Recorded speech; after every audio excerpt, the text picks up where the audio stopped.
bonsoir à vous tous et merci d'être connectés de façon aussi multiple et des différents lieux.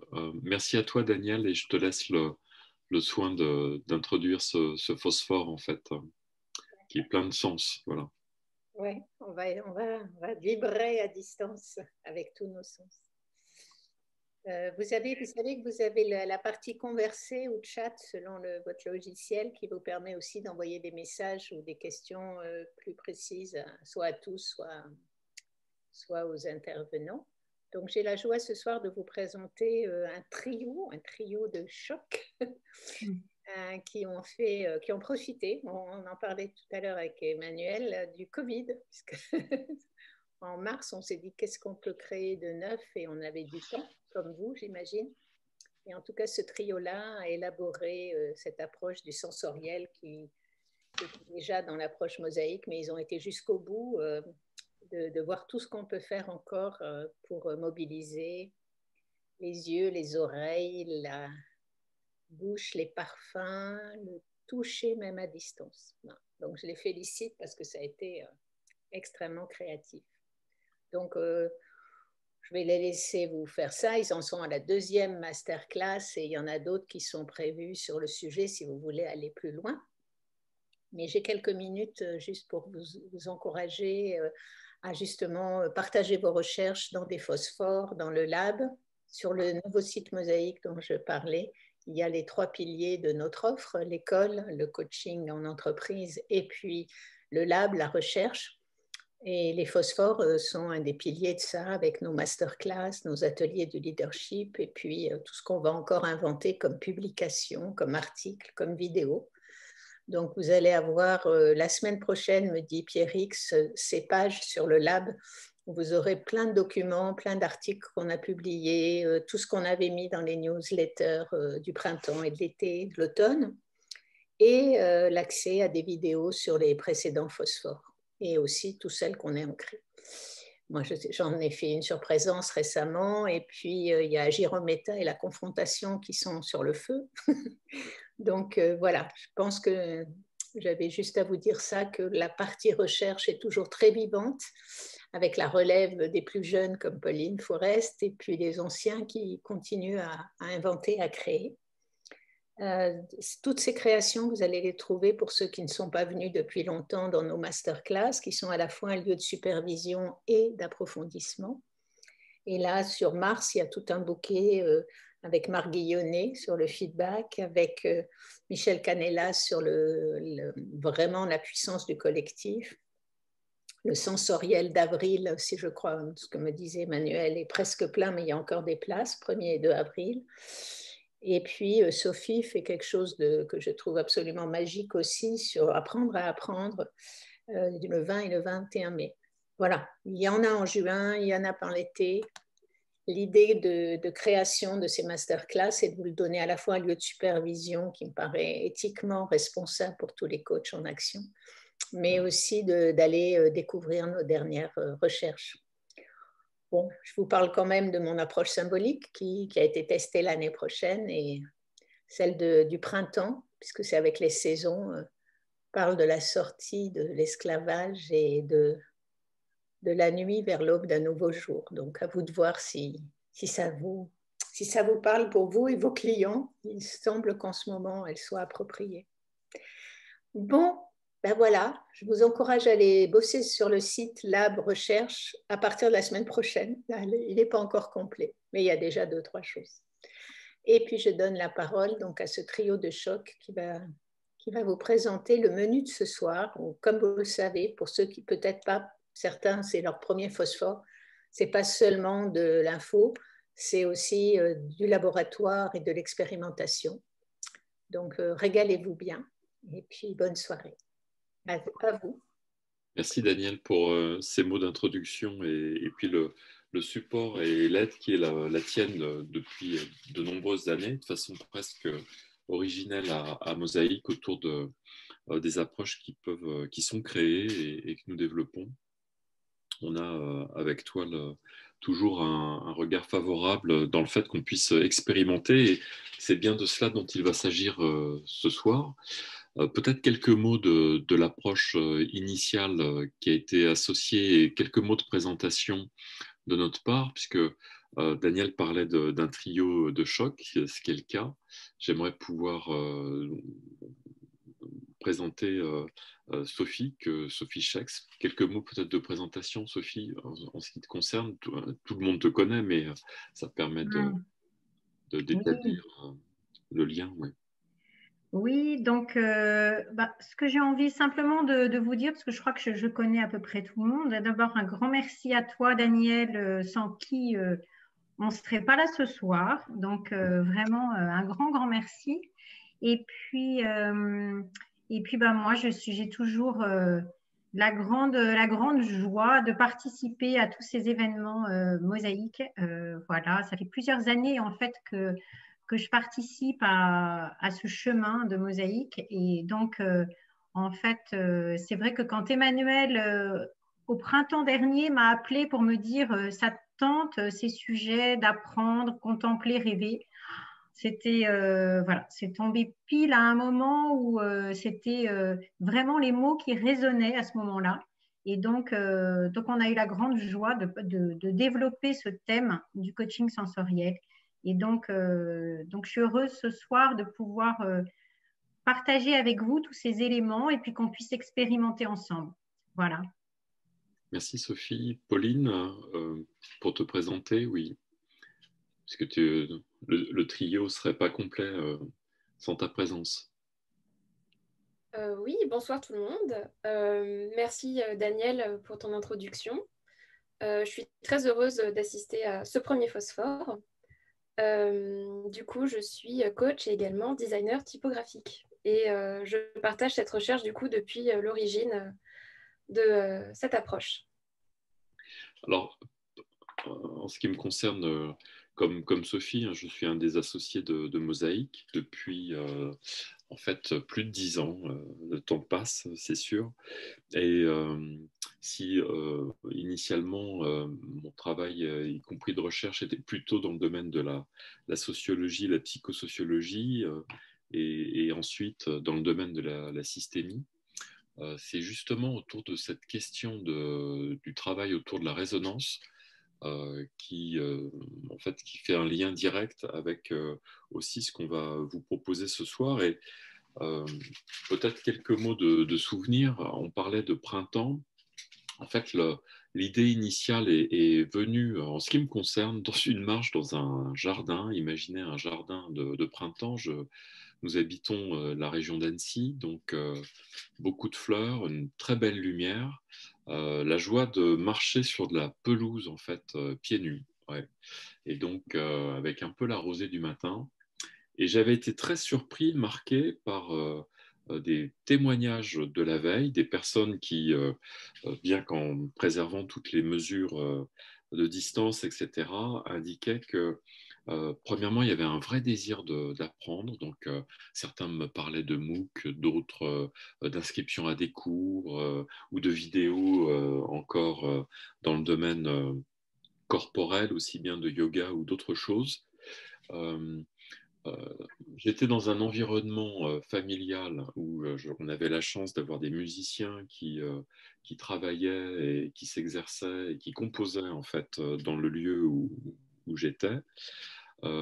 Et puis j'avais cette évocation d'une personne en fait que j'ai eu le plaisir de coacher, qui était une conservatrice de musée et qui m'indiquait que dans les temps difficiles, voire très difficiles de la Seconde Guerre mondiale, en particulier en Angleterre, les populations, enfin le gouvernement avait organisé le fait de pouvoir regarder des œuvres d'art gratuitement pour soutenir le moral en fait de la population londonienne, et qu'il y avait des files entières de personnes qui venaient regarder le tableau qui était exposé et qui se renouvelait.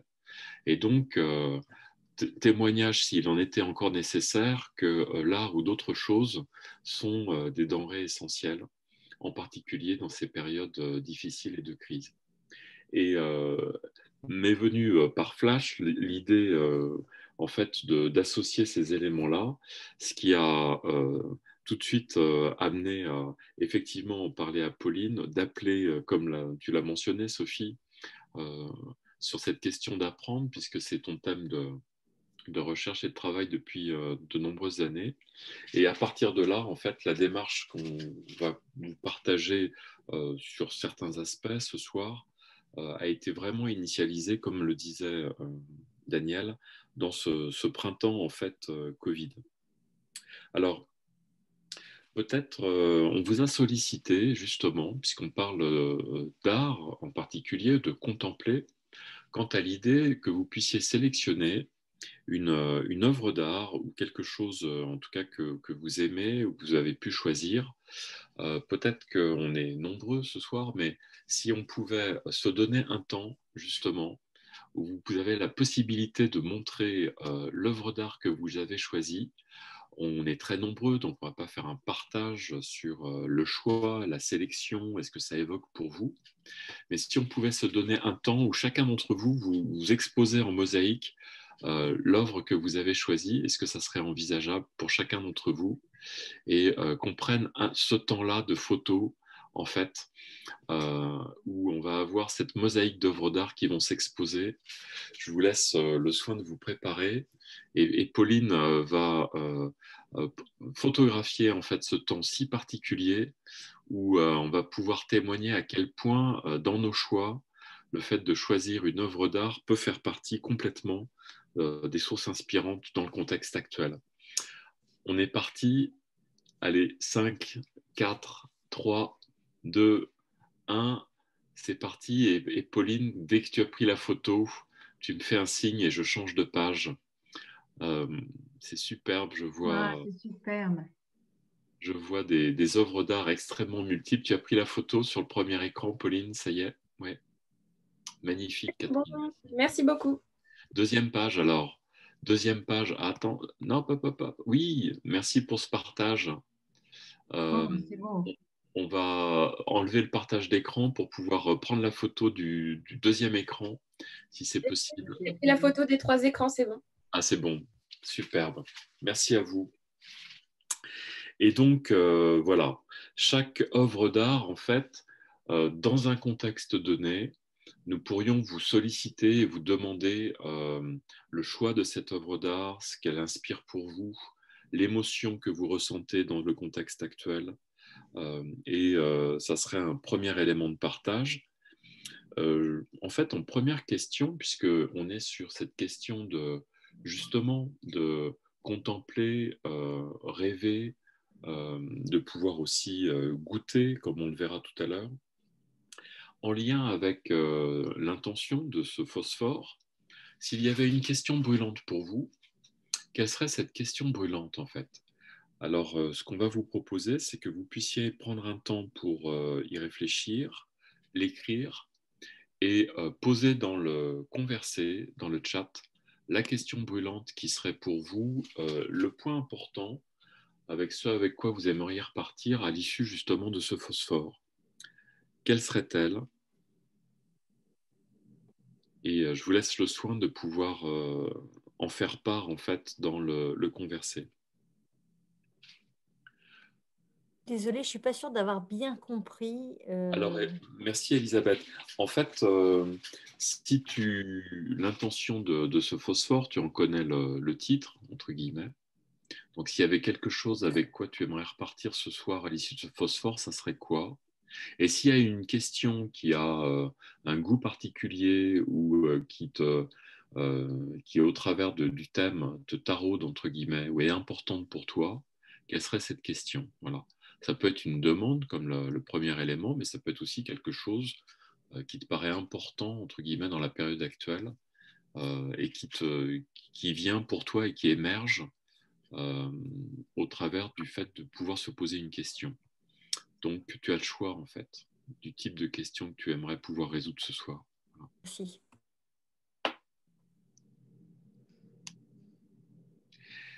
En laissant le soin de marquer dans le chat, si soit dit en passant, certains d'entre vous ont envie de l'exprimer, on ne va pas pouvoir revoir les 70 d'entre vous et leurs questions, mais s'il y en a quelques-uns qui ont envie de pouvoir la partager, N'hésitez pas à le faire, ça sera avec grand plaisir. Florence, réveiller mes sens et partager, une meilleure attention aux sens. Et ceux qui veulent pouvoir le dire sont invités à le faire.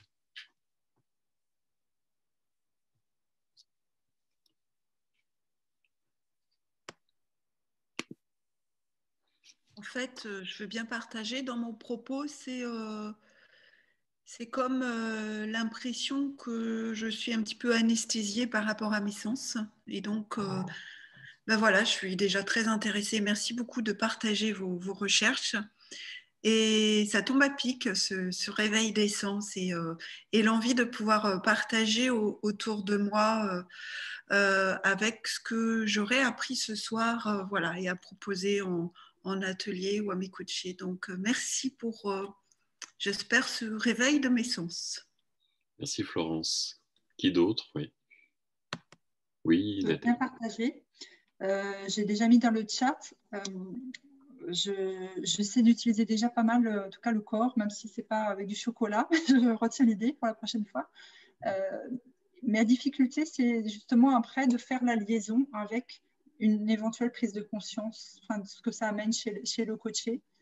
Et je dirais d'autant plus avec justement des gens qui sont coupés de leur corps et qui peuvent être parfois réticents à cette approche-là. Donc du coup, et le passage du corps à la prise de conscience et à la verbalisation. Merci. Merci, c'est très intéressant. Qui d'autre? Oui.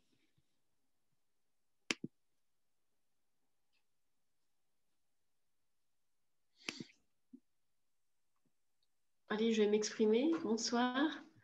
En fait, pour ma part, c'est vraiment, pour reprendre ce qui a été dit précédemment, c'est vraiment le lien avec le corps et la dimension artistique. Sachant qu'aujourd'hui, moi, je travaille beaucoup avec la théorie U qui met en jeu le corps et toutes les connexions qui impliquent. Et aussi, je peins beaucoup, j'ai une pratique artistique et j'utilise déjà beaucoup de ponts avec le coaching. Et j'adore. Et du coup, là, je suis dans un état d'esprit d'exploration. De voir d'inspiration, d'exploration, de plaisir de découvrir. Merci Catherine. Je suis sensible à la question que tu indiques, en tout cas, et à l'état d'esprit, en sachant à quel point tu es une peintre et musicienne par ailleurs. Donc, d'autres personnes, oui, on a déjà beaucoup de... Merci pour les partages que vous faites d'ores et déjà, et que vous pouvez lire chacun d'entre vous. Dans la question justement du coaching sensoriel, dans ce que Florence partageait en particulier, c'est vrai que et c'est un des points d'échange que nous avons eu en particulier avec une personne qui est dans le domaine de la psychiatrie et qui a mené une étude sur l'impact du confinement auprès des étudiants, pour les populations d'étudiants dans l'Est de la France, mais ça a été aussi c'est un effort national. Dans les éléments que l'on vit, et ça a été un de mes sujets de recherche en sociologie et psychosociologie, les périodes de transition et de crise que nous vivons ont un effet sur ce que d'aucuns appellent des phénomènes de tassement d'imaginaire. C'est-à-dire que les capacités aux personnes à pouvoir créer, à se projeter, à générer aussi des représentations où elles vont avoir des vécus, comme par exemple avec des personnes que nous avions avec Pauline cet après-midi qui témoignaient du fait qu'ils avaient le sentiment d'être dans un tunnel, qu'ils ne voyaient pas comment on arrivait à sortir du tunnel, etc. Donc c'est ce qu'on appelle vraiment dans le tableau des tassements d'imaginaire. Le fait d'avoir ce sentiment, d'avoir les sens presque qui s'étiolent, c'est-à-dire une moindre sollicitation parce que des meetings qui s'enchaînent en visioconférence avec des modes extrêmement opératoires, mais avec très peu de liens humains en réalité, de pouvoir s'exprimer sur ce que les gens ressentent, font partie des déterminations dans notre détermination, dans le trio que nous constituons avec Sophie et Pauline, à trouver des alternatives, y compris au travers du coaching et y compris d'un coaching qui serait à distance. Et pour cela, un des points, des clés d'entrée que nous avons eus, et merci à toi, Sophie, de t'être associée spontanément et dès le début à cette initiative, c'est les capacités d'apprendre. Et de ce point de vue-là, je te passe la parole en particulier sur différents aspects que l'on intègre en fait dans notre recherche d'ores et déjà. Oui. Alors, je vous propose avant d'aborder ce chapitre sur apprendre, de prendre un moment sur le corps et pour que vous puissiez constater qu'on peut l'expérimenter à distance. Et c'est donc tous de vous mettre, en fait, de vous adosser en fait au dossier de votre siège. C'est-à-dire de prendre un temps de détente où on se retire un petit peu de l'écran et où peut-être on peut capter l'odeur ou une image dans la pièce dans laquelle vous êtes, ou peut-être voilà, donner un peu de place à un des sens en fait qui vous semble le plus présent là où vous êtes, et de relier un petit peu à votre corps, à votre respiration, pour aborder ce chapitre d'apprendre dans la meilleure position en fait qui peut vous convenir. Alors, en fait, dans la situation actuelle, dans ce contexte dans lequel on est depuis plusieurs mois maintenant, en fait, on pourrait le voir comme un clin d'œil un peu paradoxal, en fait, autour des sens. Moi, ce qui me frappe, c'est que finalement, on est dans la distanciation sociale. C'est comme si depuis plusieurs mois, on ne pouvait plus se toucher. On ne s'embrasse plus, on ne se touche plus la main. Ce virus qui circule, en fait, il nous prive quelquefois de l'odorat, du goût. Je me dis finalement, on pourrait imaginer cette période comme une forme de clin d'œil paradoxal pour nous dire « Eh oh, les sens, vous ne les oubliez pas, hein, parce que c'est important ». C'est comme si la période actuelle rendait hommage en fait aux sens en disant « mais remettez-les au centre en fait de ce que vous pouvez faire ». Et en fait, dans cette période, en fait, ce qui est important, c'est de voir ce qu'on peut en apprendre, ce qu'on peut tirer en fait de ce qu'on est en train de vivre. Alors, sur la question d'apprendre, vous savez que c'est un thème qui m'est cher. Et en fait, dans cette notion d'apprendre, c'est vrai que j'ai pu relier en fait les thèmes de ma recherche à l'approche sensorielle, puisque Pauline, si tu veux bien passer la slide suivante, merci. Voilà. Donc déjà en fait une des premières approches en fait dans ma recherche, ça avait été de regarder en fait tous les apports de Stanislas Dehaene. Alors Stanislas Dehaene, c'est une personne assez extraordinaire qui est neuroscientifique, qui est professeur au Collège de France et qui est président du Conseil scientifique de l'éducation nationale. Donc, en fait, lui, le thème de l'apprentissage, c'est son thème à lui. Et ce qu'il dit du mot apprendre, en fait, apprendre, ça vient du mot appréhender.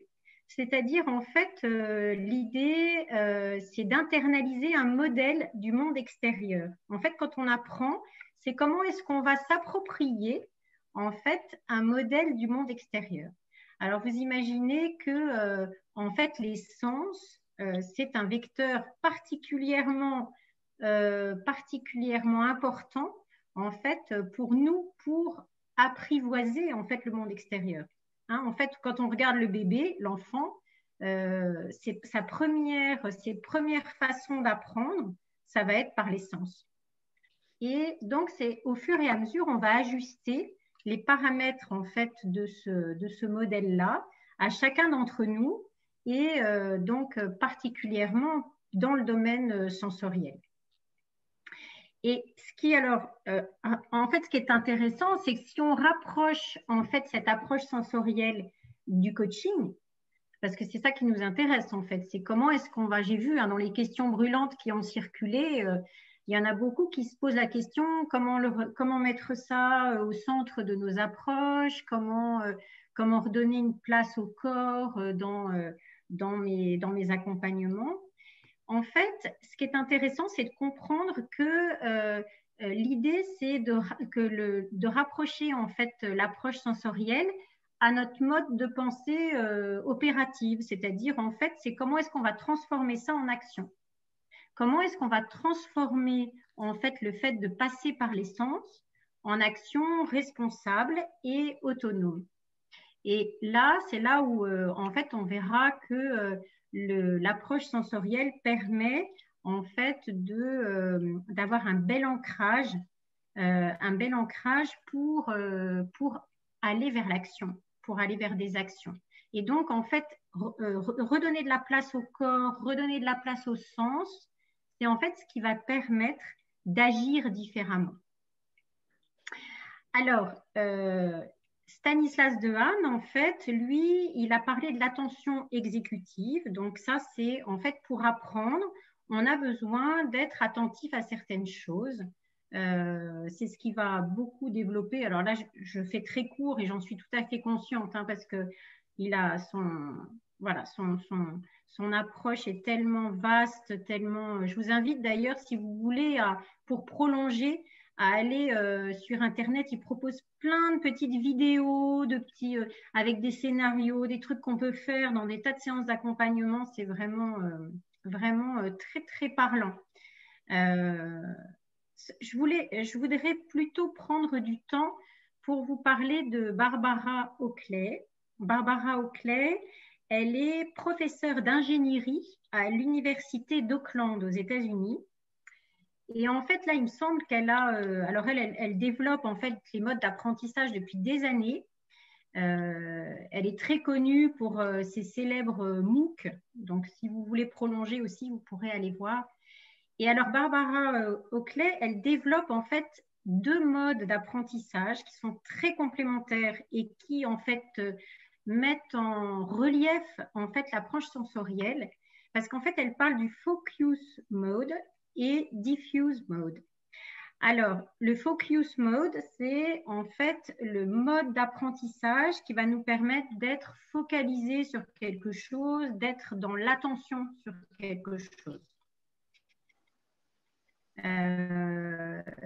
Et donc, en fait, c'est un mode auquel on est habitué, auquel, voilà, quand on apprend quelque chose, pour l'apprendre, soit par cœur, soit pour retenir un petit peu la grille de comment ça se déroule, le plan, etc. Donc ça, le focus mode, je dirais que globalement, on le connaît assez bien et on l'utilise souvent. Ce qui me paraît vraiment important et moi qui a été tout à fait enrichissant pour moi dans ma recherche sur l'apprentissage, c'est le diffuse mode. Et là, on rejoint complètement notre thème de contempler, rêver, puisqu'en fait, le diffuse mode, ça va être ce temps où en fait, on va laisser place à notre corps, à nos sens, pour apprendre différemment. C'est tous les moments où en fait, on va lâcher le côté de l'attention, de la concentration, et on va se donner tous ces temps. Alors Emmanuel, tu parlais tout à l'heure de toi, ce moment où tu avais marché pieds nus dans l'herbe, en regardant des tas de choses. Eh bien, en fait, à travers ce moment-là, sans en être peut-être conscient sur le moment, mais en fait, tu as appris énormément de choses.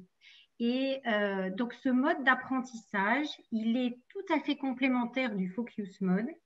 Et voyez, en fait, l'approche sensorielle, c'est ce qui va nous permettre de redonner ce que Barbara Oakley appelle la balance attentionnelle, c'est-à-dire un équilibre où en fait notre corps, tous nos sens vont être éveillés pour devenir créatifs et apprendre différemment. Et réellement, vous voyez, alors elle préconise par exemple dans une journée de regarder en fait comment est-ce qu'on peut donner des temps dans notre journée à ces différents modes. Parce qu'elle dit que dans la période actuelle, en fait, c'est comme si l'interrupteur était détraqué. C'est-à-dire qu'on passe tellement de temps, et surtout là en ce moment à distance, on passe tellement de temps devant notre écran à basculer d'un truc à l'autre. On est sur les réseaux sociaux, on est sollicité en permanence, on est sur de la connexion 24 heures sur 24.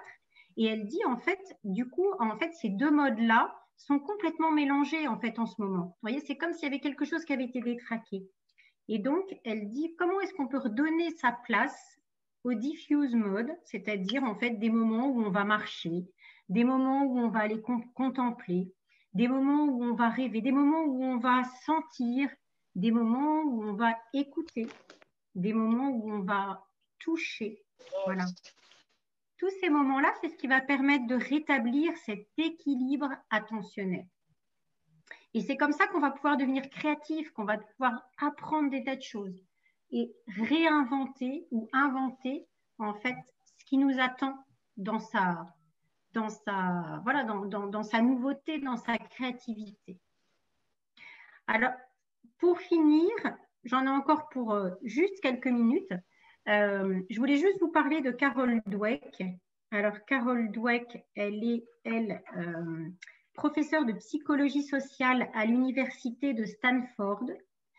Et en fait, pour aborder cette question de l'apprentissage, je vous propose simplement et particulièrement sur ce phosphore ce soir, d'être dans le growth mindset. Alors, le growth mindset, c'est simplement, en fait, et c'est très lié à tout notre passage chez Mosaïque, et ça, Mosaïque s'en inspire énormément, d'être par rapport à l'apprentissage, dans la considération que l'apprentissage, c'est un chemin. C'est un chemin qu'on apprend au fur et à mesure, qu'on va apprendre pas à pas. Et puis en se donnant le droit aussi de pas tout apprendre tout de suite, mais d'y aller tranquillement, d'y aller au fur et à mesure, et surtout ensemble, surtout dans la co-création. Hein. Parce que vous allez voir que en fait, l'approche sensorielle, en même temps, elle permet de vraiment construire notre identité, et c'est un levier énorme en fait pour apprendre différemment, etc. Et c'est aussi un levier pour se relier aux autres. Hein. Donc, vous voyez, c'est Archimède, je crois, qui disait donnez-moi un levier et un point d'appui et je transformerai le monde. Et bien là, en fait, l'approche sensorielle, c'est une forme de point d'appui pour ensuite pouvoir relier à notre enfant intérieur, à notre enfant libre, et pouvoir apprendre et créer différemment. Voilà. Alors, tous ces thèmes-là, je les développe d'une façon ou d'une autre aussi. Si vous avez besoin d'un focus plus particulier sur apprendre à apprendre, voilà. C'est vraiment des thèmes passionnants. Mais pour ce soir, voilà, je vais m'arrêter là. Et Emmanuel, je te laisse la parole. Et on va compléter en fait notre kaléidoscope au travers de la contemplation. Et avant de laisser le soin à Pauline de partager avec vous une approche visuelle autour du tableau de Turner, en fait, je voudrais vous indiquer quelques mots sur la question de l'émotion esthétique, non pas sous l'angle des neurosciences qu'on traite et qu'on pourra traiter si ça vous intéresse pendant la masterclass, mais cette fois-ci plutôt sous l'angle d'abord de son apparition ou de sa caractérisation, et puis de ce qu'en disent quelques philosophes très, très rapidement sur le sujet. Il faut savoir d'abord que la notion même d'émotion esthétique, en réalité, on peut la situer ne serait-ce qu'au plan historique. Elle s'est imposée au XIXe siècle avec le développement de la photographie, avec l'art de l'objectif et le développement aussi d'une peinture beaucoup plus subjective à l'époque de l'impressionnisme en fait. Alors l'idée en tant que telle d'émotion esthétique n'est pas nouvelle parce que Hegel en parlait et la conceptualisait dès le début du XIXe siècle.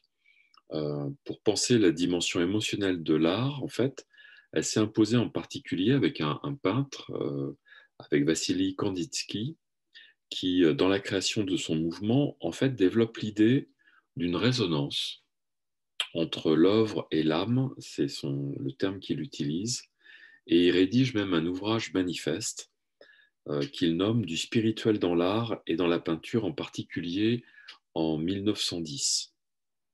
En fait, l'émotion esthétique, c'est d'abord une expérience qui va se présenter, parfois comme une transformation, sinon un bouleversement de la vision du monde.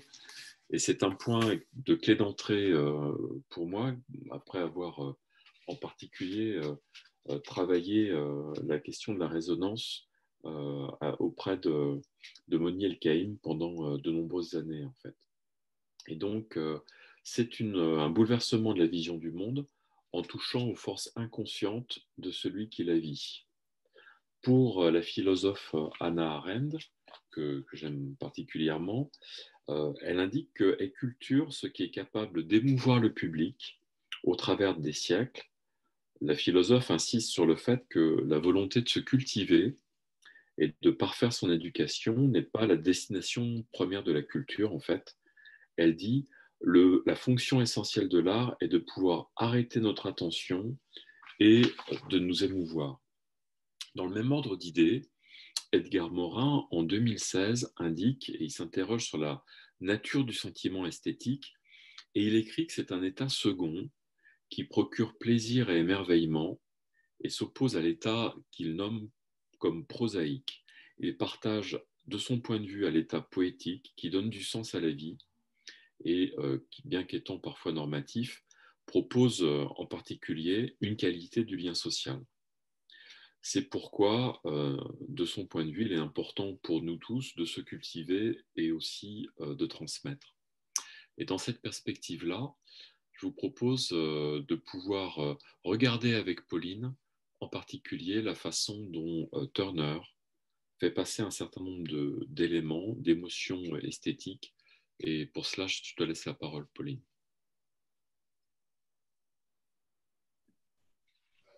Je vous invite à un moment de contemplation de ce tableau qui s'intitule « Lumière et couleurs ».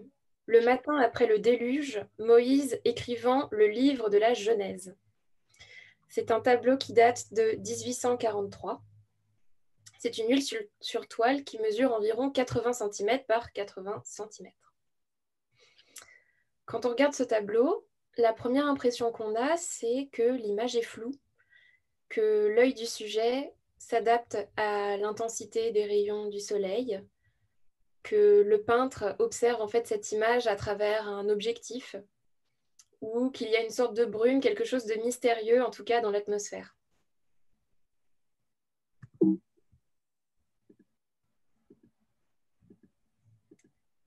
Et je n'arrive pas. Voilà. L'espace est en distorsion comme à travers un objectif fisheye. Le peintre représente une impression rétinienne. À l'intérieur de cette composition circulaire, vous avez un mouvement rotatif en forme de spirale qui démarre d'une tache jaune très vive au centre du tableau, qui se transforme dans le sens des aiguilles d'une montre. Le jaune devient orange, rouge, bleu pur, jaune pâle, rouge foncé, puis noir. Turner applique ainsi le traité des couleurs de Goethe.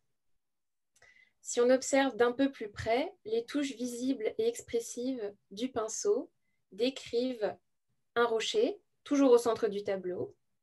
À sa gauche, un peu d'écume et en haut du tableau, un ciel dégagé.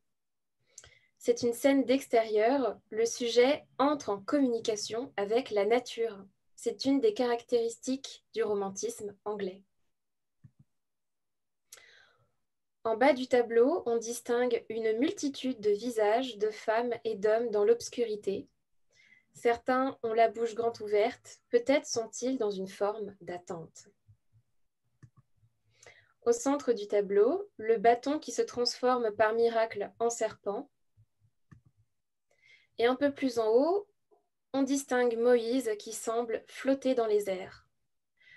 Une des beautés de cette image réside dans la passivité de ce personnage, son incapacité à contrôler cette nature qui détruit et redonne la vie. Toujours dans la dichotomie, la scène se divise en deux arcs de cercle. L'arc de cercle supérieur symbolise l'apparition de l'arc-en-ciel après le déluge, le ciel généreux. Et l'arc de cercle inférieur symbolise l'arche salvatrice. Ces deux formes concaves et convexes réunies symbolisent l'unité du cercle, l'alliance renouvelée entre le ciel qui déverse et la terre qui reçoit. Pour finir, voici le secret de la puissance émotionnelle de Turner, c'est-à-dire la multiplication des contrastes. Le contraste d'un format carré et stable de la toile qui contient une composition circulaire et dynamique, le contraste entre les couleurs froides et les couleurs chaudes, le contraste entre le monde sombre, rationnel des humains et le monde lumineux et réel du spirituel. Mais ne vous méprenez pas, le thème de ce tableau n'est pas la mythologie, mais bien la lumière et la couleur pour ce qu'elles sont et l'effet qu'elles procurent au sens, à l'âme et à l'imaginaire.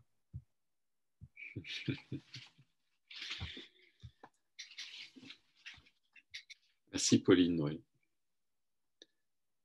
Qu'est-ce que vous vous dites en fait en ayant contemplé ce tableau et qu'est-ce que ça vous procure en fait comme émotion?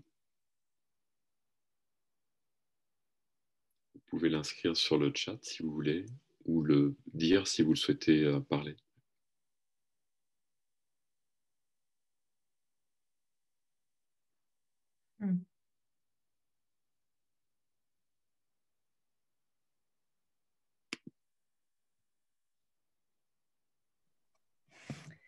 Chaleur et espoir, émerveillement.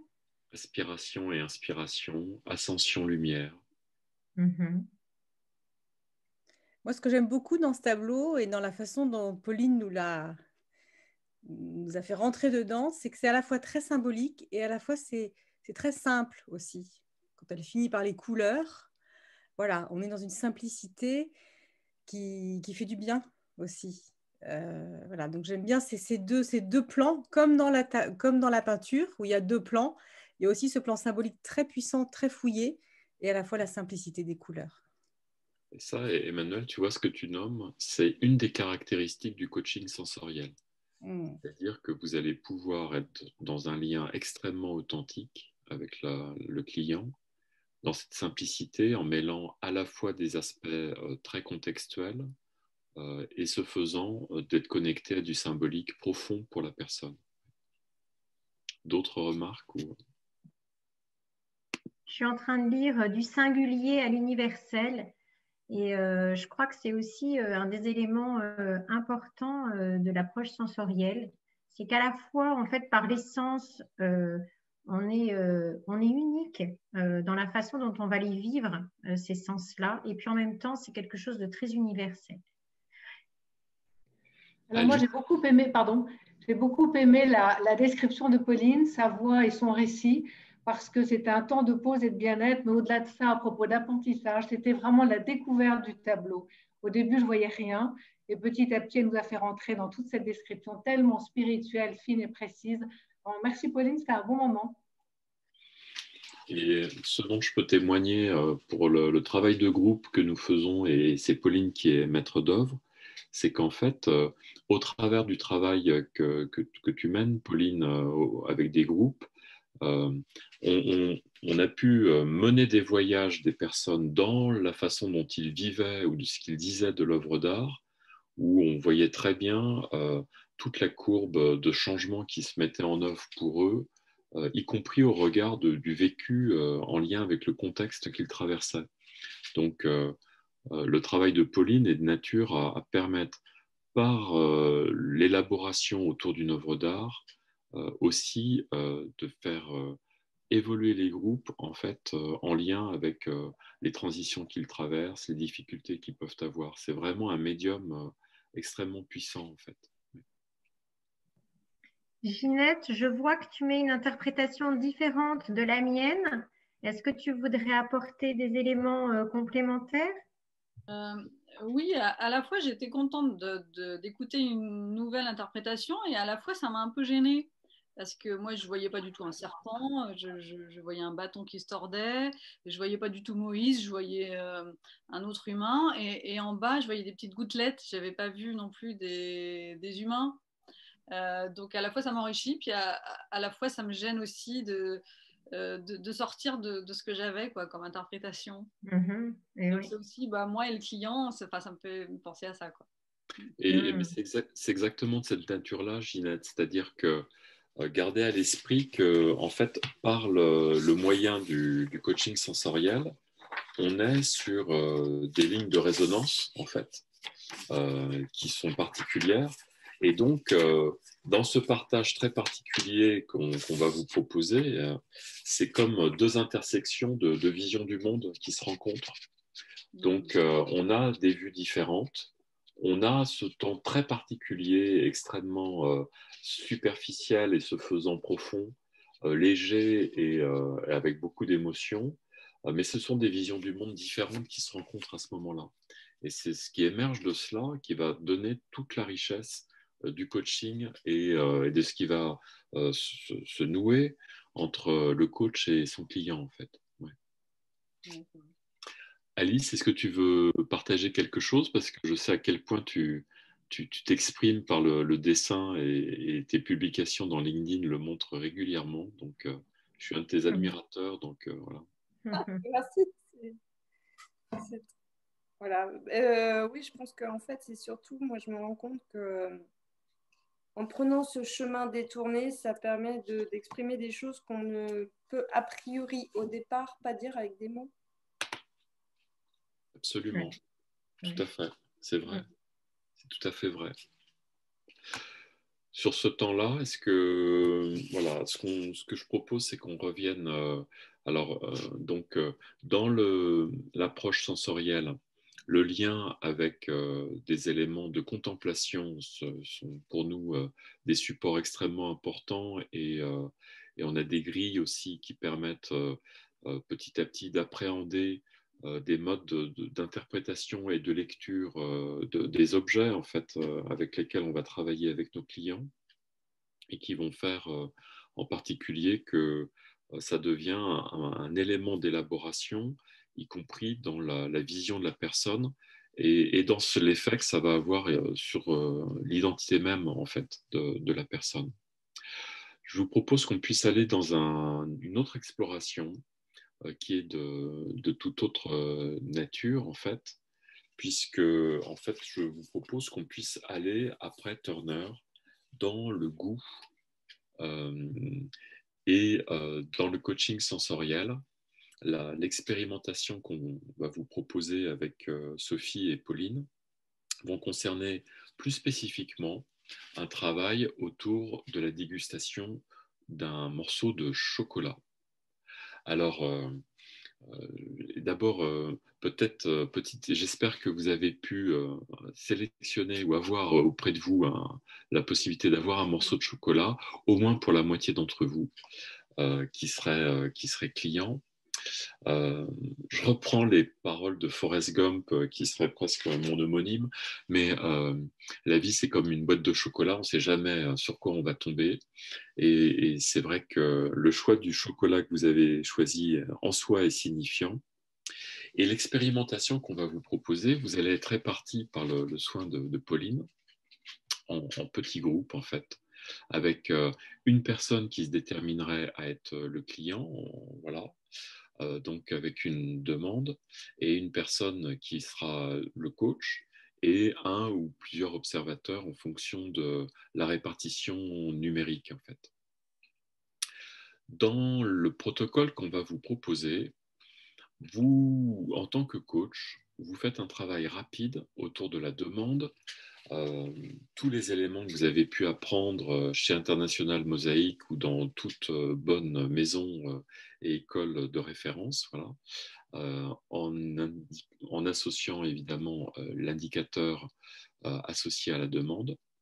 Et puis, vous proposez à la personne de commencer la dégustation du chocolat en prenant le morceau en fait dans la bouche, voilà, et de pouvoir décomposer sa dégustation en 3 temps, c'est-à-dire qu'elle prend le morceau et petit à petit, elle note la première sensation qui lui vient lorsque le chocolat commence à être appréhendé, en fait. La deuxième sensation qui va venir pour elle en continuant de goûter le chocolat. Et puis, la troisième sensation qui émerge lorsqu'il y a en particulier cette arrière-bouche en fait, qui peut venir. Voilà. Vous allez noter les mots qui viennent petit à petit au travers de cette dégustation. Et dans un deuxième temps, le propos, c'est de reprendre les mots qui sont associés à la saveur et de les relier à ce qui a émergé au moment de l'expression de la demande. Et de proposer à la personne de faire le lien de ce qu'évoquent justement les mots associés à la saveur à ce qu'elle a pu indiquer en termes de demande. Laisser la personne le soin de faire elle-même ses propres liens et d'être attentif à ce qui va émerger à partir de là. Puis, dans un troisième temps, conclusion et atterrissage. Vous allez disposer en fait de 20 minutes pour pouvoir mener le coaching. Pauline va lancer les salles. On va partir de l'idée que vous mettez à peu près 4 minutes pour être dans les salles. Déterminez-vous rapidement sur qui est le coach, qui est le client et les observateurs. Et à partir de là, je vous souhaite un bon travail, une bonne dégustation et on débriefera à l'issue de cette expérimentation. On viendra vous rejoindre aussi auprès de vos salles en fonction de ce qui peut se dérouler pour vous. Bonne expérience, bonne dégustation et à dans 20 minutes. Oui. Alors, est-ce que tout le monde est revenu là? On T'es là on a été ramené brutalement. Oui. Vous avez été ramené brutalement? Mais oui, mais oui. Ouais, Mais c'est oui. ça. Vous n'avez pas eu le message, ça va être coupé dans une minute? Si, bien sûr. Si, mais ça faisait pas encore 20 minutes. Hein, alors. C'est ça. Ben, on se fait toujours surprendre. Ouais. Quelques mots des personnes qui ont été clientes. Qu'est-ce que vous diriez de cette expérience en fait de coaching en associant le goût pour vous? Incroyable. Génial. Très, très intéressant. Original. Je dirais surprenant. Ouais. Oui, surprenant. Une belle invitation, là je reviens sur le mot du voyage en fait. Un voyage intérieur sur tous les sens et le goût est au-delà du goût. Ça fonctionne. Ah, tu confirmes, ça fonctionne, Édouard? Ça fonctionne. Impressionnant. Impressionnant. Inattendu. Inattendu. Ouais, vraiment impressionnant. Oui, énergisant même. Ah, énergisant. Réconfortant. Réconfortant. Ouais. Ça aide à mettre le mental de côté. Ça aide à mettre le mental de côté, absolument. Ça va être une constante dans le coaching sensoriel, oui. Ça met en lien aussi avec soi-même. Oui. Vraiment. Oui, tout à fait.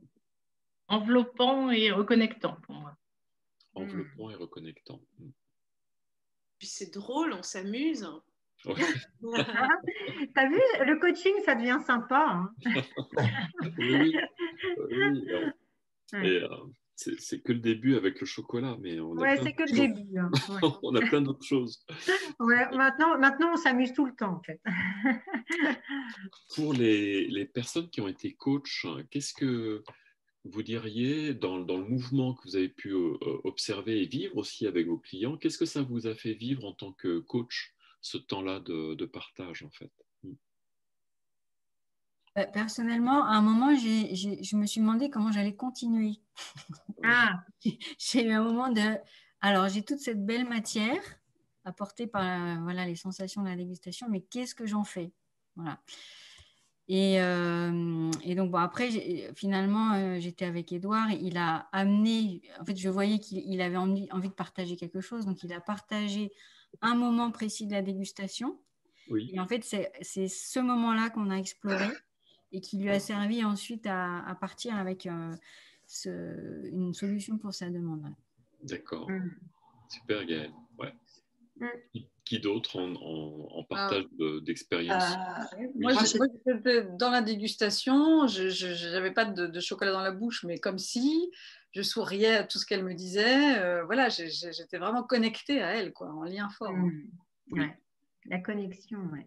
Moi, je trouve que c'est très surprenant et très agréable à la fois. C'est-à-dire qu'en tant que coach, on se laisse complètement porter par le truc parce que, franchement, le lien entre la situation et la dégustation du chocolat à brûle pour point comme ça au départ, on se dit « Ouh là là, comment est-ce que on va s'en sortir ?» par rapport à une situation très très concrète. Et puis même les qualificatifs qui sont donnés par le client. Alors, soit nous, dans nos têtes, on fait des liens, on essaye de faire des liens et on se retient quand même. Pour pas le... Ou alors on se dit, mais qu'est-ce qu'on va en faire de ça, effectivement? Mais en faisant confiance au client, lui fait le lien tout de suite. Oui, c'est ça. Voilà. Alors, et on ne se fatigue pas trop, donc c'est cool. Ouais. Je voudrais ajouter ça aussi. Nathalie, tu t'es reposée, c'est ça? J'ai trouvé ça c'est l'exercice où j'ai le moins travaillé depuis que je suis coach, je crois, c'est génial. J'ai laissé faire, les liens se sont faits, enfin, moi je le voyais les liens de manière tout à fait évidente, j'ai rien dit, mais on a suivi le protocole, c'est-à-dire on ne savait pas ce qu'elle dit, elle a été obligée de parler la bouche pleine, un peu la pauvre, mais du coup, on a vraiment suivi pas à pas, même en commençant avant par le dépliage du petit papier de la vache. Et c'était très facile. J'ai juste eu à lui reformuler les mots qu'elle avait dit et a fait un lien que moi, je n'avais pas fait, pour le coup, donc c'est parfait. Et qui lui a donné de quoi continuer avec sa demande et de trouver une chose à faire. Donc, c'était facile. Je suis assez d'accord sur le côté facile. Ouais, je suis d'accord sur le côté facile. Et le fait de déguster, en fait, pour le coacher, ça le met dans une situation de relâchement, en fait. Et du coup, voilà, il parle, il fait tout. Toi, tu regardes et tu fais quelques liens, 3 reformulations et voilà. Et ça se fait tout seul. Alors que pareil, on était parti sur une demande qui était assez concrète, etc. Donc oui, j'ai trouvé ça facile aussi. Très intéressant. Super. Moi, je voudrais partager que finalement, la dégustation n'est pas forcément le nirvana, puisque la personne qui était avec moi n'a pas eu une expérience fantastique de plénitude parce que c'était un chocolat avec des noisettes et tout ça. Enfin, bon, voilà. Donc, voilà, juste pour dire que ce n'est pas toujours waouh, c'est génial, c'est le grand bonheur, mais évidemment, il y avait quelque chose à tirer de ça, ce qui était tout à fait intéressant. Et oui. Mais absolument. Pauline, tu peux partager peut-être une expérience que tu as eue avec une personne qui avait eu le chocolat qu'elle ne voulait pas. Oui, avec plaisir. J'ai eu la chance, pendant un des premiers ateliers de coaching sensoriel, de coacher Edith, que j'embrasse, qui avait choisi un chocolat qui était périmé. C'était un chocolat noir avec des petits morceaux de gingembre qui c'était pas bon du tout du coup. Mais là c'est un cadeau super pour confronter justement avec toute la bienveillance associée sur quelles conditions on se crée pour passer un bon moment justement. On peut toujours en tirer des apprentissages même si au début c'est pas très agréable. Moi, j'ai eu le cas de la personne qui avait un chocolat en fait qu'elle n'avait pas du tout choisi parce qu'en réalité, le chocolat qu'elle avait choisi, son petit garçon l'avait mangé pendant la nuit. Et donc, de ce fait sur qu'est-ce qui se passe autour du chocolat non choisi, en fait, c'est tout le fil qui s'est tiré de son contexte pour elle et on a pu évoluer au regard de sa demande à partir de ça. Ouais. Donc, et peut-être, Philippe, tu peux partager sur… toi, tu avais pris 2 carrés de chocolat différents jusqu'au dernier moment. Oui. Donc, qu'est-ce que tu as fait finalement? Un carré de chocolat rassurant à 85%. Et puis, un autre carré de chocolat complètement inconnu. Et en fait, pendant l'exercice, j'ai choisi l'inconnu. Voilà. Et bon, il s'est passé des tas de choses. Ceci, Emmanuel, j'ai une question. Peut-on faire le même exercice avec un bon whisky?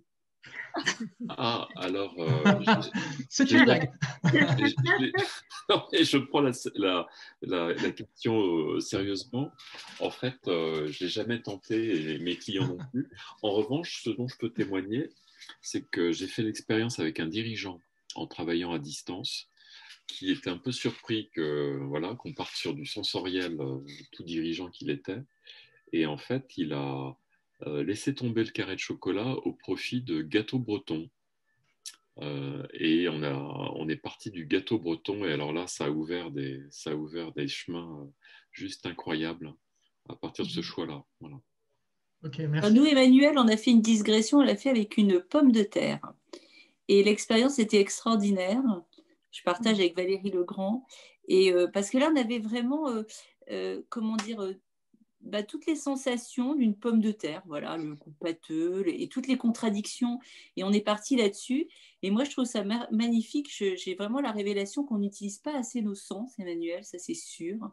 Et qu'on est beaucoup tout de suite, même si on bouge, qu'on fait un peu de mouvement. Enfin, moi, j'encadre beaucoup les coachings d'équipe. Tout de suite, après, on va écrire, on se met au Padex. Mais en fait, si on les faisait simplement savourer quelque chose, regarder une œuvre d'art, enfin, il se passe tellement de choses. Là, avec Valérie, je partage, Valérie qui est là aussi, qui est témoignée, mais nous, on a vécu un moment et j'étais... Moi, en fait, si tu veux, j'ai ressenti toutes les sensations qu'elle m'a indiquées. J'ai l'impression, si tu veux, de déguster une pomme de terre. C'était oui, impressionnant. Absolument. Et je peux témoigner du fait que ces moments-là, qui sont des moments, qui peuvent être des moments intenses, vont être aussi très résonnants, y compris pour nous en tant que coach. Donc, on a une matière de toute première qualité, vraiment.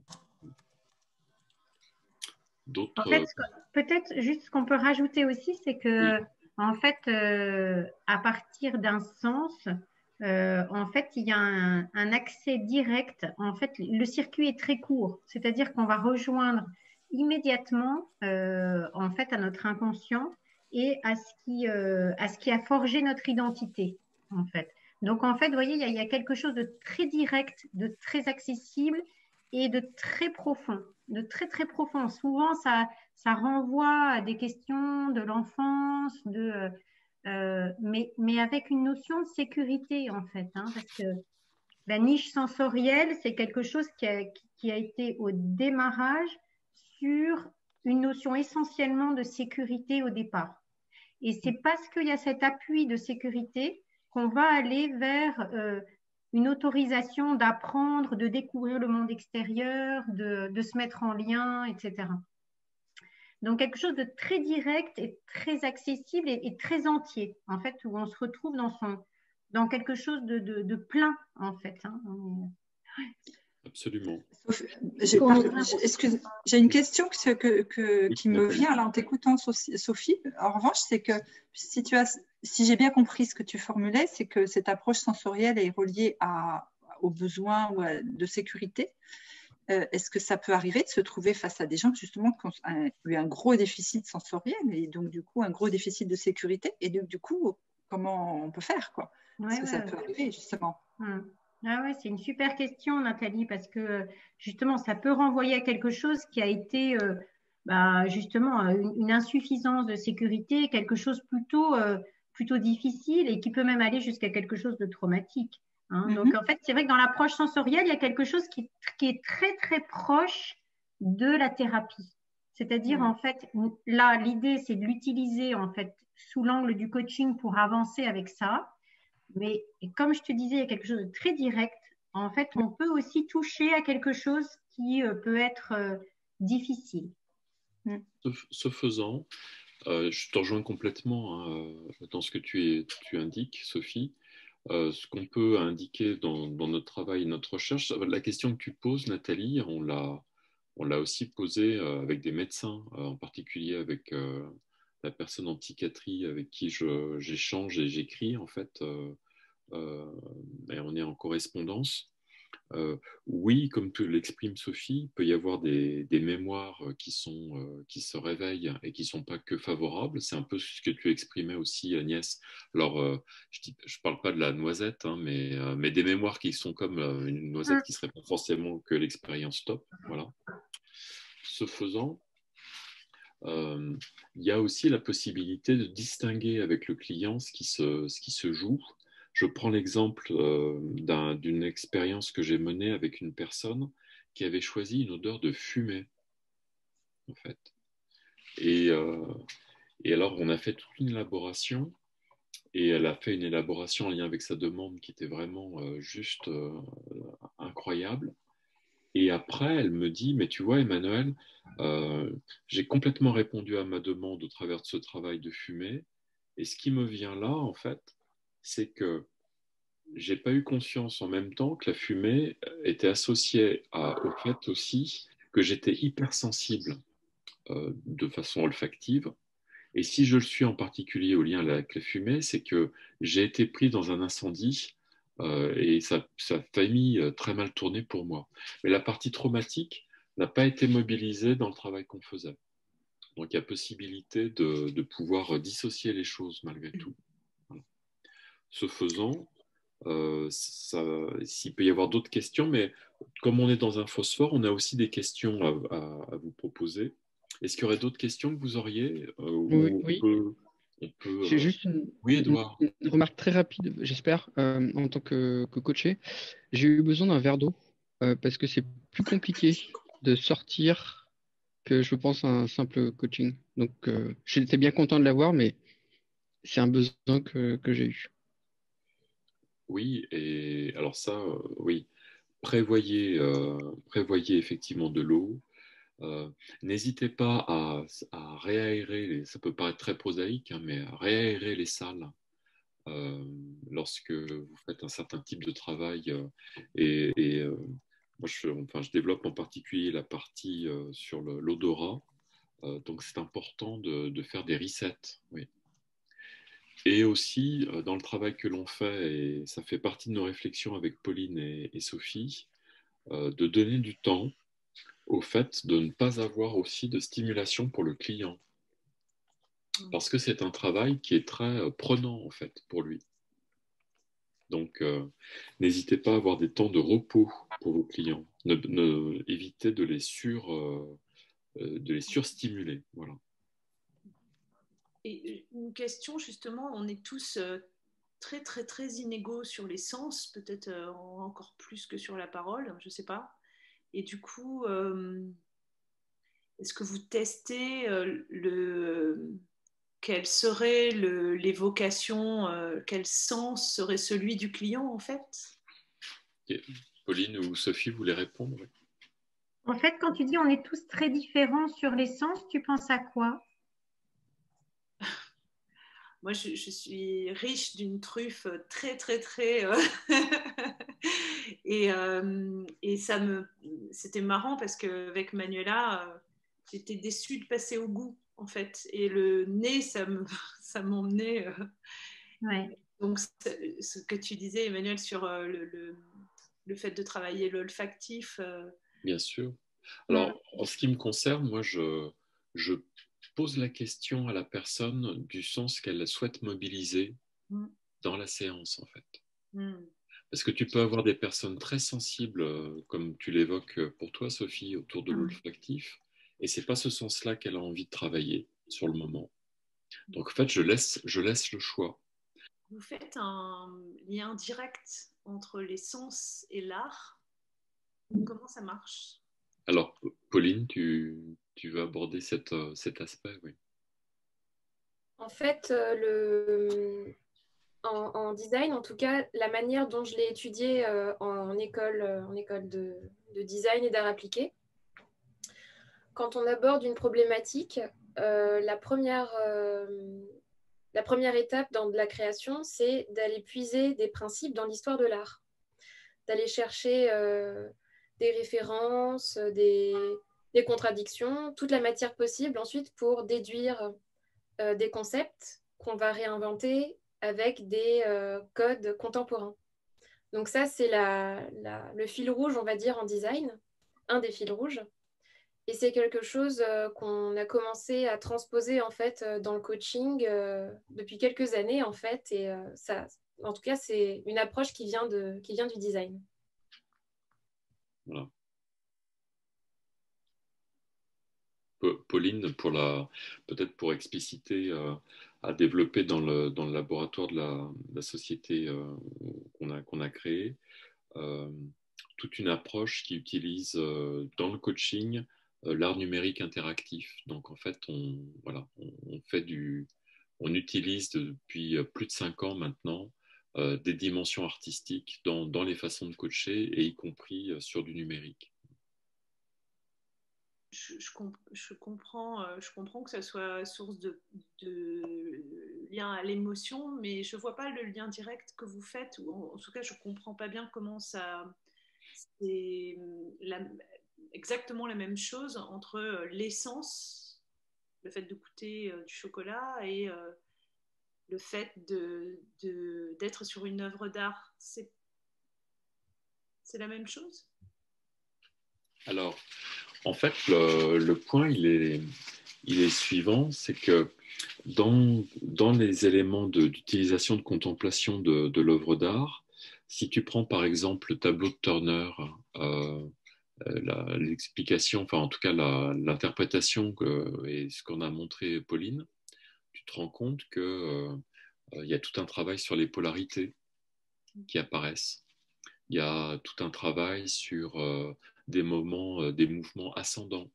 Dans le tableau de Turner, tu as des mouvements ascendants, en fait, dans la composition même. Donc, en fait, tu as des éléments de boucle.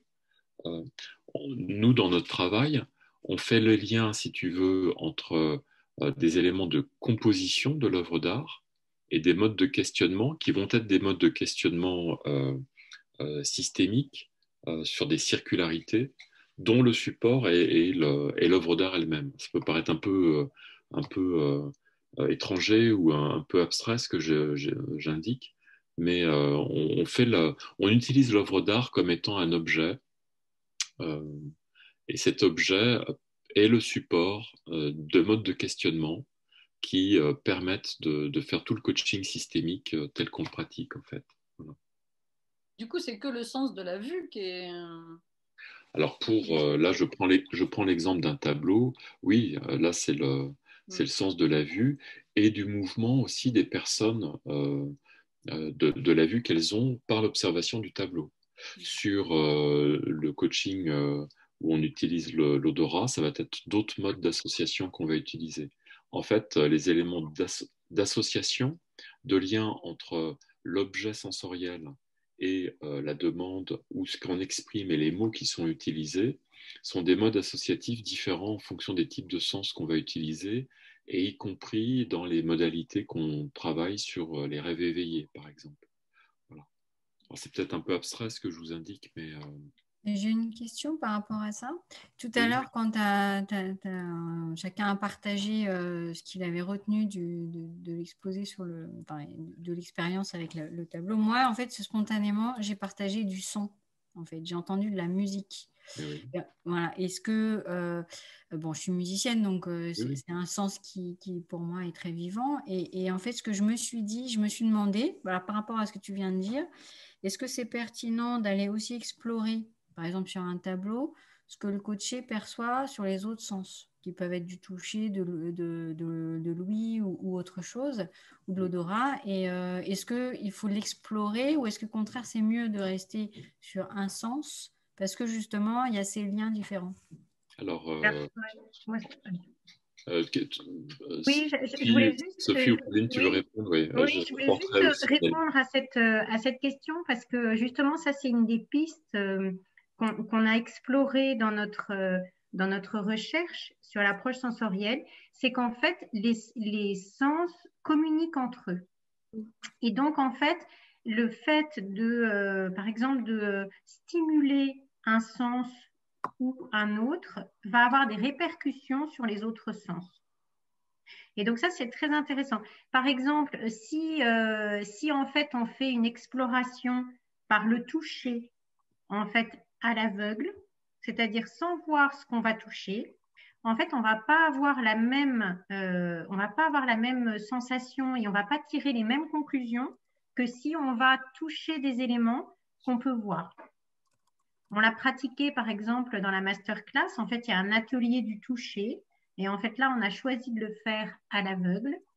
Et en fait, c'est très intéressant de voir comment est-ce qu'on va toucher des matières, des tissus, des choses particulières sans les voir. Et ça apprend énormément sur justement l'exploration de l'inconnu, etc. Et les personnes qui l'ont pratiqué ont dit que ça avait mis en relief d'autres sens, comme par exemple ce qu'elles entendaient autour d'elles, ou quand on va toucher une matière, tiens, à l'aveugle, bah, quel est le son qu'on entend par rapport à cette matière.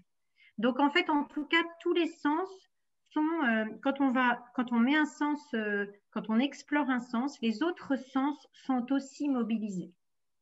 Et pour compléter, merci Sophie, oui. Pour compléter ta réponse, Sophie, je prendrai un exemple d'un coaching qui était une supervision en l'occurrence que j'ai menée. La personne en était dans l'odorat sensoriel. Elle choisit l'odeur du cheval, voilà, d'un cheval. Dans l'odeur du cheval, l'image qui lui vient, donc je te donne les éléments. Dans l'odeur du cheval, l'image qui lui vient, c'est une selle de cheval. Le problème qu'elle avait avec le client, c'était quelque chose où elle considérait qu'il y avait une forme de rigidité, comme ce qu'évoquait la selle pour elle, en fait. Parce qu'une selle, tu peux la faire bouger dans un sens, mais dans ce sens-là, c'est quand même pas évident, tu vois. Bon. Donc, on continue sur l'expérience sensorielle de l'odorat. L'image de la selle se transforme en gant. Mais le gant, il est particulier. Elle m'évoque que c'est un gant qu'elle trouve, je le dis pour Gérardo, sur la place de Milan, et d'un gant d'une souplesse avec une texture du gant, donc là on vient au toucher, texture du gant légèrement granulée, mais en même temps d'une souplesse incroyable. Et elle découvre à ce moment-là, de l'évocation visuelle du gant, qui a aussi un élément de toucher, que en fait, elle se rend compte que ce client qu'elle trouve rigide et hyper rationnel, etc., a une sorte aussi d'élégance, et que de ce point de vue, l'image qu'elle avait elle-même du client, elle va pouvoir aussi, éventuellement par le sensoriel, avoir accès à quelque chose de sensible chez lui, qu'elle s'interdisait éventuellement de pouvoir considérer comme étant une de ses qualités.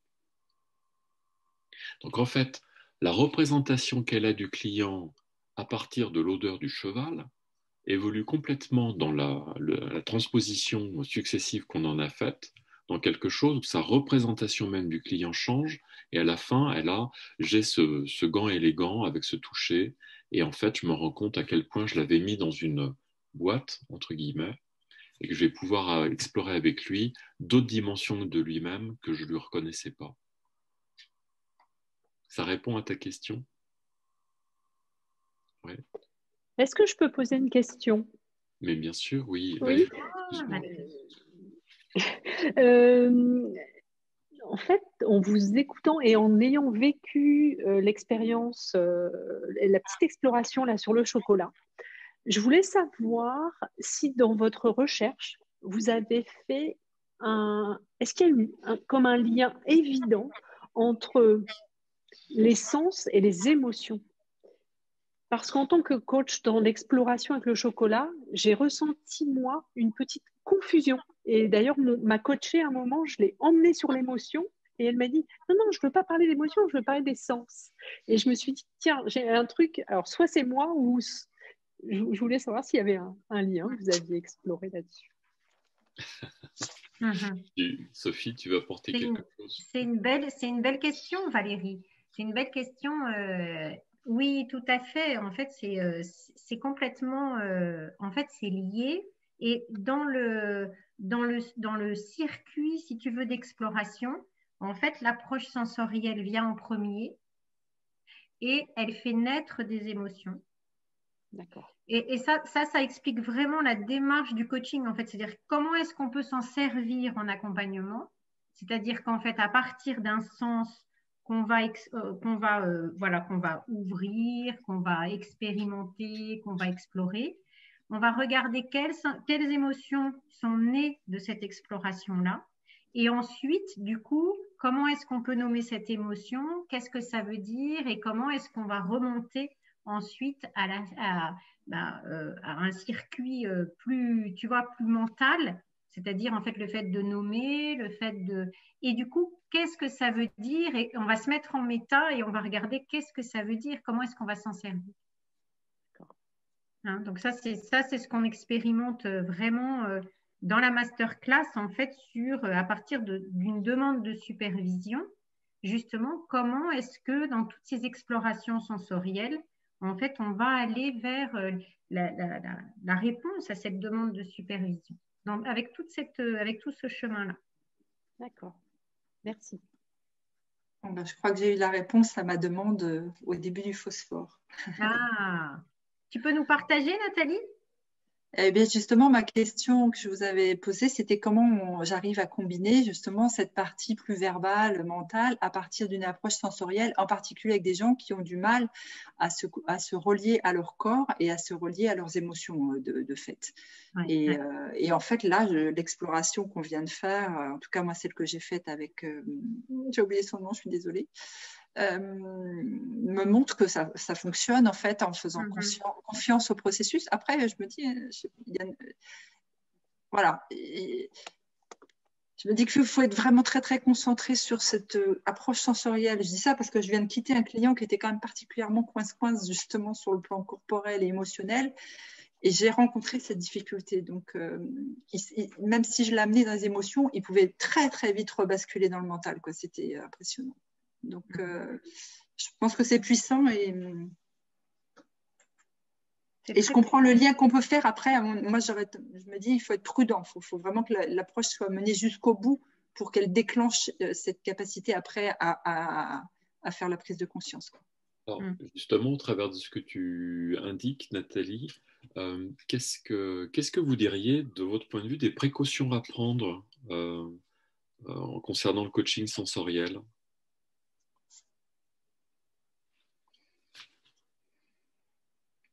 Parler par exemple d'olfactif, ça parlait de mémoire. Et du coup, ce que vous avez évoqué sur pas être dans le thérapeutique, mais rester dans la dynamique, ça c'est peut-être une des limites. Bien sûr. Quoi d'autre encore?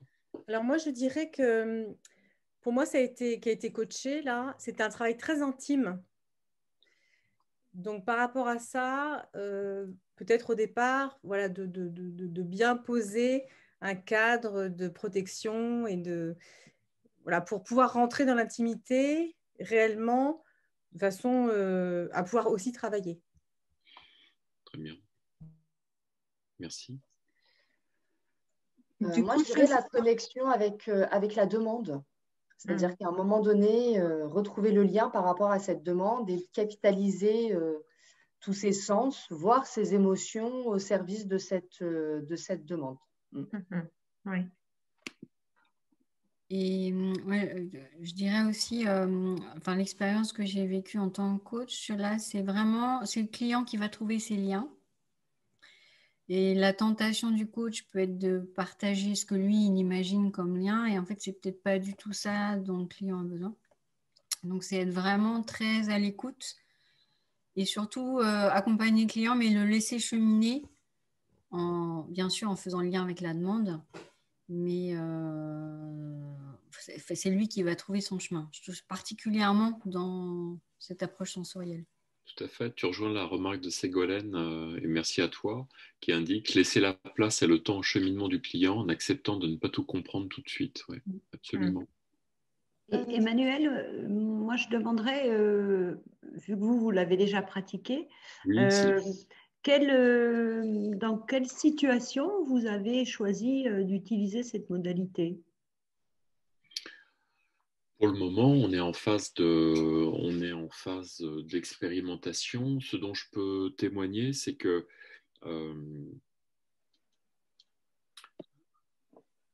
je l'ai aussi bien mis en œuvre avec des clients ou des personnes dont au départ je sentais ou je percevais qu'il y avait besoin d'un temps de respiration dans la période actuelle, de vraiment faire une pause, de sentir la personne saturée, que le mental pouvait être au rendez-vous, mais que ce n'était pas ça qui était désiré.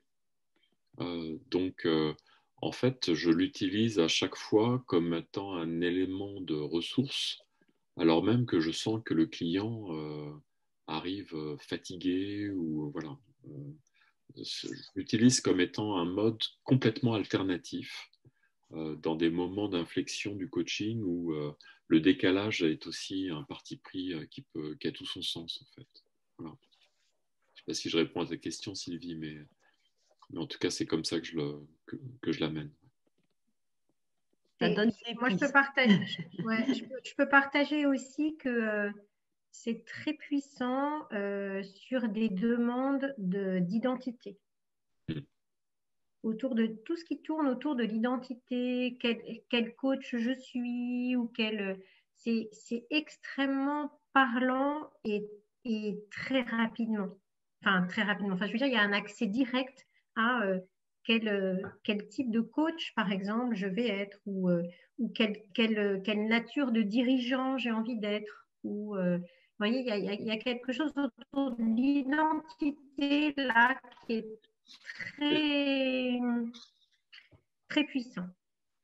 Et en fait, pour aussi partager autre chose, alors ça peut paraître un peu paradoxal, j'utilise cette approche-là en particulier où la personne, par rapport aux situations ou au contexte, est dans une sorte de grand blanc, enfin une sorte de grande difficulté à concevoir ou à élaborer quoi que ce soit. Et moi-même, je me sens complètement démuni. C'est-à-dire, je ne sais pas par quel bout le prendre. Je me dis, mais... Donc, le reflet systémique qui s'instaure dès le démarrage. Et en fait, pour moi, c'est une façon de créer l'alliance aussi avec la partie inconsciente du client, en ayant confiance que la réponse va venir. Voilà. Et ça, je peux partager. Je voulais juste compléter sur une chose, parce que là, on aborde beaucoup le coaching sensoriel sous l'angle individuel, d'accompagnement individuel. Et en fait, ce que je voulais partager aussi, c'est que c'est très, très éclairant aussi en collectif. C'est-à-dire que, par exemple, on l'a expérimenté là dans notre masterclass, puisqu'en fait, c'est des ateliers en fait en collectif. Et donc, il y a à la fois la dimension individuelle et la dimension collective aussi sur certains ateliers. Et en fait, en tout cas, en termes de systémie, de lien entre les personnes, ça rapproche beaucoup, ou alors au contraire, on voit des éléments différents. Enfin, c'est très, très apprenant, en fait, aussi d'un point de vue collectif. Pauline, toi qui animes le son, et c'est là la dimension collective, entre autres, qui apparaît sur puisque l'atelier, en fait, la masterclass est sur les 5 sens. Tu aurais quelque chose à indiquer sur l'aspect collectif, justement, oui. Oui, j'ai conçu un atelier du coup sur le sens de l'ouïe. Et c'est un atelier collectif qui mêle la musique et la prise de liberté. Comment on explore, comment j'ose explorer. Peut-être c'est un sens qui ne m'intrigue pas au début. Comment est-ce que je le gère, qu'est-ce que j'ose faire voilà. On explore tout ça en groupe, du coup, dans la masterclass. Alors, ce que j'indique auprès de vous, c'est une demande très simple et en même temps, voilà, vous l'avez compris, on partage nos recherches de façon très, très première et elle est bien établie parce que en ce qui me concerne, je suis à plus d'une centaine d'expérimentations malgré tout. Mais ce faisant, c'est quelque chose qui la continuité de notre recherche, c'est-à-dire qu'on continue ce travail-là, on écrit, on va écrire sur le sujet. Notre demande, c'est si vous faites référence au coaching sensoriel, de pouvoir nous nommer comme auteur, donc moi-même, Sophie et Pauline, parce que c'est un élément sur lequel voilà, on continue d'élaborer et on est en phase d'écriture. Donc, utilisez-le, parlez-en, venez auprès de nous si vous en avez envie auprès de cette masterclass. On aura vraiment à cœur de partager encore plus d'éléments avec vous. Mais si vous en faites référence, voilà, simplement de pouvoir nous nommer comme auteur, ça serait simplement notre demande. Parce qu'en fait, il n'y a pas tellement d'autres personnes qui l'utilisent de cette façon-là, en tout cas. Voilà. Vous repartez avec quoi? Qu'est-ce que vous... Puisqu'il est 19h57 et on est attentif aussi au temps qui est le vôtre, parce qu'on est en début de soirée. Qu'est-ce que vous souhaiteriez exprimer au travers de ce temps d'expérimentation et d'échange sur cette question du coaching sensoriel? Oui. Moi, j'ai envie de vous remercier et ça me donne très envie de le tester, en fait, de le pratiquer, de le mettre en place. Super, Nathalie. Merci à vous. Merci, vous avez su mettre en avant l'évidence et la force du coaching sensoriel. C'est limpide et ça donne envie. Merci Martin, oui. Moi, ça m'a mis en appétit à la fois d'aller dîner et d'expérimenter, et merci beaucoup. Merci à toi. Moi, j'ai adoré, j'ai une sœur qui est sourde, donc la notion des sens est très, très important pour moi. L'idée d'explorer tous les sens, même si on n'a pas tous les sens. Donc, ça m'a ouvert énormément de portes, ça m'a donné beaucoup d'idées. Donc, merci beaucoup. Et Belinda, en tant que designer, tu as un champ large. Oui, je suis très, très intéressée. Et, voilà, je vais vous recontacter par rapport à tout ça. Merci beaucoup. Moi, je dirais lâcher prise, en fait. Oui, Nathalie. J'ai lâché prise. Vraiment, je me sens la charge mentale allégée par cet exercice et cette expérience. Super. Voilà. Ouais, moi, ça a attisé ma curiosité et j'ai vraiment envie d'expérimenter. Heureux de te retrouver quand tu veux, vraiment. Merci et je reviens sur cette notion de voyage, donc se laisser transporter. Et j'avais fait effectivement ce geste de l'intérieur vers l'extérieur, donc tout a été mis en éveil. Donc merci, ça met en appétit. Merci. Merci Christine. Il y a un beau voyage dans les mots, en fait, je trouve. Voilà. Merci beaucoup. Oui, à mes collègues africains, en fait, qui me manquent parce que ça fait 1 an que je ne suis pas allé, et oui. Pour travailler avec eux. Et en général, quand on les sollicite sur les sens, c'est absolument explosif. Et donc, je me dis, waouh, quoi, ça ouvre des portes vraiment, vraiment intéressantes. Quoi. Donc, je me projette déjà un peu à me dire, tiens, comment est-ce qu'on pourrait explorer telle ou telle chose avec Super. Et on vous invitera à partager vos pratiques aussi, parce que pour nous, c'est le propos, c'est d'avoir une communauté d'échange sur ce thème-là, vraiment. Ouais, c'est vrai que ça donne beaucoup envie, surtout avec des clients aujourd'hui qui ont du mal à s'exprimer ce qu'ils ressentent parce que c'est compliqué, tout est lourd. Et je trouve que c'est un outil, tu vois, ça me donne envie pour pouvoir aussi les aider à sortir parfois de la torpeur dans laquelle ils arrivent. Oui, absolument. Ouais. Surtout dans cette période. Donc, effectivement, c'est super intéressant. Merci beaucoup pour ce partage. Merci Gérardo, au plaisir. Oui, merci beaucoup. J'ai trouvé ça très, très intéressant et ça nous donne un élément supplémentaire pour expérimenter en distanciel. Oui. Ce qui est aussi, voilà, par les temps qui courent, voilà, quelque chose de bien. C'est le propos initial.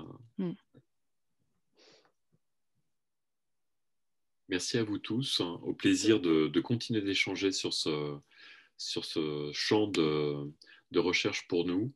Un grand merci pour votre confiance et puis beaucoup de réussite pour vous tous. C'est ce qu'on peut souhaiter à l'ensemble de la communauté des coachs dans la période qu'on traverse. Merci beaucoup. Merci. Bonne soirée. Bonne soirée. Merci. Merci. Bonne soirée. Au revoir. Au revoir tout le monde. Au revoir. Au revoir. À bientôt. Merci. Merci beaucoup. Bon appétit. Bon dîner. Exactement, bon appétit. Chocolat. À la prochaine.